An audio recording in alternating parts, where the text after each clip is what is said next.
আজকে যে টপিকটার উপর ভিডিও হবে সেটা হলো হাইড্রোকার্বনের দহন।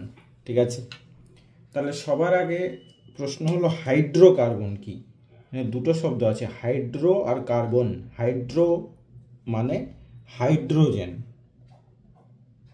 আর কার্বন মানে তো কার্বন। তার মানে যে যৌগে আমার কার্বন এবং হাইড্রোজেন থাকবে তাকে আমরা হাইড্রোকার্বন বলবো। আর এটা একটা জৈব যৌগ। ঠিক আছে, তো এই হাইড্রোকার্বন যৌগকে আমরা যদি কি করি, দহন করি। ঠিক আছে, দহন কিসের উপস্থিতিতে হয়? অক্সিজেনের উপস্থিতিতে, মানে অক্সিজেনের সঙ্গে বিক্রিয়া করি, তাহলে আমার কি হয়? কার্বন ডাইঅক্সাইড গ্যাস আর জল তৈরি হয়। কিন্তু এটার একটা ফিক্সড একটা ফর্মুলা আছে যে কি পরিমাণের সঙ্গে কি পরিমাণ অক্সিজেনের বিক্রিয়ায় বা দহনে আমার কি পরিমাণ কি পরিমাণ জল এবং কি পরিমাণ কার্বন ডাইঅক্সাইড তৈরি হবে। ঠিক আছে, সেই সূত্রটা হলো, আমি এভাবে লিখব, CXHY, মানে কার্বন সংখ্যা যদি X ধরে নিই আর হাইড্রোজেন সংখ্যা যদি Y ধরে নিই, তাহলে এর সাথে আমি কি অনুপাতে অক্সিজেনের বিক্রিয়া করব? X plus Y/4 O2।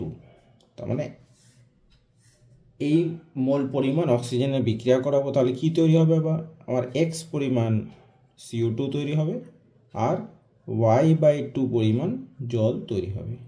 বোঝা গেল? দেখতে পাচ্ছি হাইড্রোকার্বনের দহন অর্থাৎ অক্সিজেনের সঙ্গে বিক্রিয়ায় কি হচ্ছে? CO2 আর জল তৈরি হচ্ছে। এবার কতটা করে সেটা এটা। এবার যদি আমি উদাহরণস্বরূপ নিই, যেমন একটা হাইড্রোকার্বন কি মিথেন, তাহলে CH4 নিয়ে নিলাম।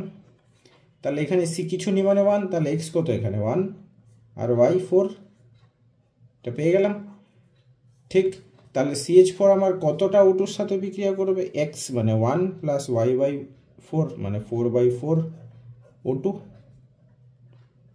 X CO2, X কত? 1 মানে 1 CO2 প্লাস Y/2 মানে 4/2 H2O। তাহলে কি দাঁড়ালো আমার ফাইনাল রিয়াকশনটা? CH4 প্লাস 1 প্লাস 4/4 1 মানে 2 2O2 দিয়ে কী হবে? 1 মানে কিছু না, CO2 প্লাস 4/2 মানে 2H2। আমরা দেখলেও বুঝতে পারবো যে এটা কিন্তু আমার সমতা বিধান হয়ে গেছে। তার মানে কি, হাইড্রোকার্বনের দহনে আমার কি হয়? CO2 গ্যাস তৈরি হয় আর জল উৎপন্ন হয়।